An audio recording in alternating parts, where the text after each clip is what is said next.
என் அன்பு சகோதர சகோதரிகளே, உங்கள் யாவருக்கும் என் உளம் கனிந்த அன்பு வாழ்த்துக்கள்.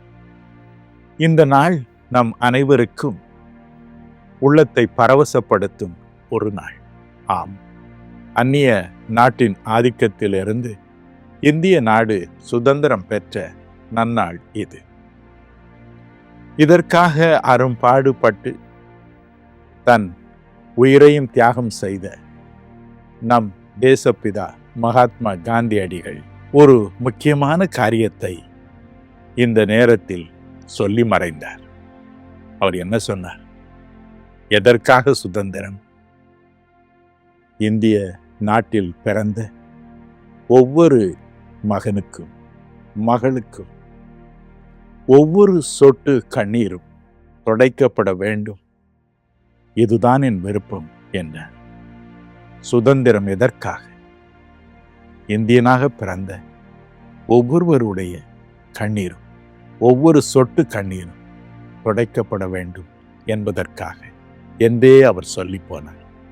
அவருடைய உள்ளம் எத்தனை அன்பு நிறைந்த ஒரு உள்ளம் பாருங்க. இது நடைபெறக்கூடிய ஒரு காரியமா? வெறும் அரசாங்க மாற்றத்தினால் மாத்திரம் இதை சாதித்து விட முடியுமா? இல்லை இல்லை. இதை செய்ய வல்லவர் ஒருவர்தான். எல்லாம் வல்ல இறைவன் மாத்திரமே அதை செய்ய முடியும். எனவேதான் விவிலியம் கூறுகிறது, 2000 ஆண்டுகளுக்கு முன்பதாக இறைவன் மனு உருக்கொண்டு இந்த பூமிக்கு இறங்கி வந்தார் என்று. எதற்காக? ஏசாயா என்னும் ஒரு தீர்க்கதரிசி இந்த உலகில் அவ்விதமாக இறைவன் மனு உருக்கொண்டு இயேசு என்ற பெயரில் வருவார் என்பதை அவர் அப்படி வருவதற்கு 1000 ஆண்டுகளுக்கு முன்பதாக திட்டமும் தெளிவுமாக அறிவித்தார். கூடவே எதற்காய் அவர் வருவார் என்பதையும் தெளிவாய் சொன்னார். எதற்கு வந்தாராம்?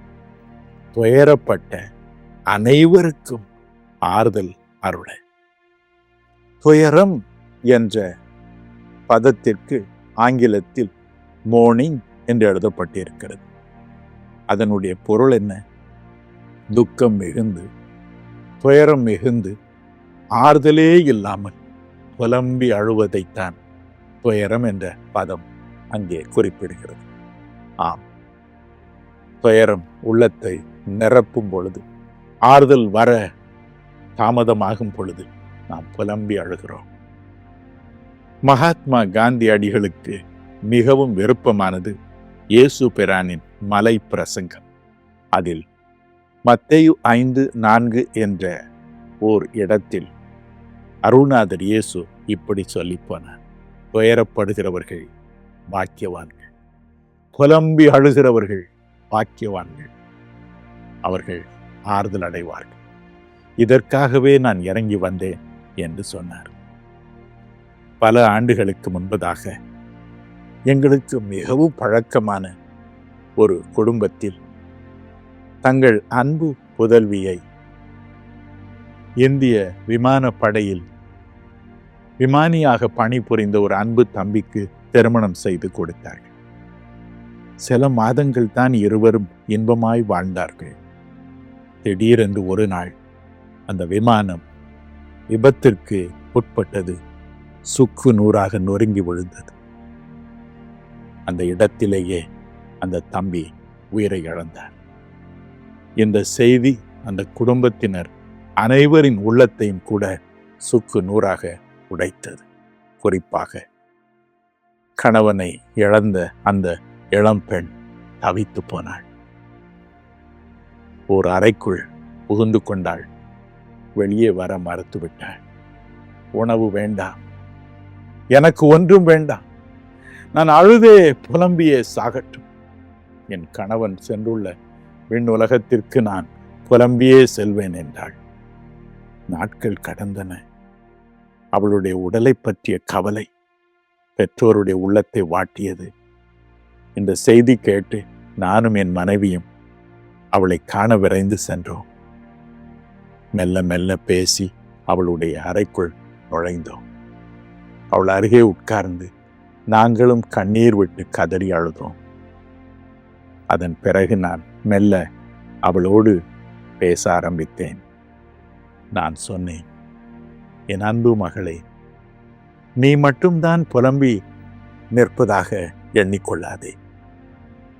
என்னுடைய அன்பு மகளும் கூட பல மாதங்களுக்கு முன்பதாக தன்னுடைய 17வது வயதில் கொடிய ஒரு கார் விபத்தில் இறந்து போனாள்.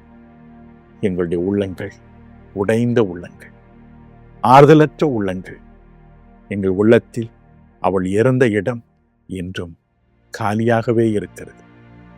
நாங்கள் உன்னிடம் கேட்டுக்கொள்வது ஒன்றே ஒன்றுதான், அந்த இடத்தில் உன்னை வைத்துக்கொள்ள, எங்கள் சொந்த புதல்வியாக உன்னை வைத்துக்கொள்ள நீ எங்களுக்கு அனுமதி தருவாயா என்று கேட்டேன். அவள் உள்ளத்தில் ஒரு ஆச்சரியம் எழும்பியது. எங்களை அணைத்து கொண்டாள். தன் துயரத்தை மறந்தாள். எங்களுக்கு ஆறுதல் தர வேண்டும் என்பதற்காய் இருவரையும் அணைத்து முத்தமிட்டாள். நாங்களும் அவளை அணைத்து முத்தமிட்டோம். எங்கள் கண்ணீரை துடைத்துக் கொண்டோம். நாட்கள் கடந்தன. மறுபடியும் ஒரு நல்ல வாழ்க்கை துணையை ஆண்டவன் அவளுக்கு கொடுத்தார். அவள் வாழ்வு மலர்ந்தது. என் அன்பிற்குரியவர்களே, ஒவ்வொருவருடைய ஒவ்வொரு சொட்டு கண்ணீரையும் துடைப்பதற்காகவே, புலம்பலுக்கு பதிலாக ஆனந்த தைலத்தை கொடுப்பதற்காகவே இயேசு பிரான் இறங்கி வந்தார் என்று நாம் வேதத்தில் வாசிக்கிறோம். இன்றும் அவர் அவிதமாகவே நமது கண்ணீரை துடைக்க காத்திருக்கிறார். கவலைப்படாதிருங்க. ஒவ்வொருவருடைய ஒவ்வொரு சொட்டு கண்ணீரையும் துடைக்கவே அவர் சிலுவையில் புலம்பியே பரிதாபமாய் மாண்டு போனார். அவரை பார்த்து நம்முடைய குறைகளை சொல்வோம். அவருடைய பாதத்தில் நம்முடைய கண்ணீரை சிந்துவோம். நம்மையும் அணைப்பார், முத்தமிடுவார். புலம்பலுக்கு பதிலாக ஆனந்த தைலத்தை நமக்கு தருவார். ஒரு வினாடி நாம் பிரார்த்தனை செய்வோமா? எங்களுக்காக உலகில் மனு உருக்கொண்டு இறங்கி வந்து சிலுவையில் பரிதாபமாக மாண்டு போன எங்கள் அன்பு தகப்பனே, உம்முடைய மலர் பாதங்களில் இன்று என்னோடு கூட பிரார்த்தனையில் கண்ணீரோடு புலம்பலோடு நிற்கும் ஒவ்வொரு சகோதரனையும் ஒவ்வொரு சகோதரியையும் கொண்டு வருகிறேன். ஒவ்வொருவரையும் அணைத்துக் கொள்ளும், முத்தமிடும், அவருடைய கண்ணீரை துடைத்தருளும். அவருடைய புலம்பலுக்கு பதிலாக ஆனந்த தைலத்தில் உள்ளத்தில் ஊற்றும் ஆனந்த கண்ணீர் அவருடைய முகங்களில் வழியும்படி செய்யும். அவர்களுக்கு வேண்டிய அற்புதங்களையும் அதிசயங்களையும் இன்று செய்து அவர்களை பரவசப்படுத்தும். இயேசு கிறிஸ்து என்னும் உம்முடைய இணையற்ற நாமத்தில் ஜெபிக்கிறேன். இந்த நன்மைகளை, ஆசீர்வாதங்களை எடுத்துக்கொள்கிறேன் பிதாவே. ஆமென். ஆண்டவர் அப்படியே செய்வார். உங்கள் கண்ணீரை துடைப்பார். கவலைப்படாதீர்கள்.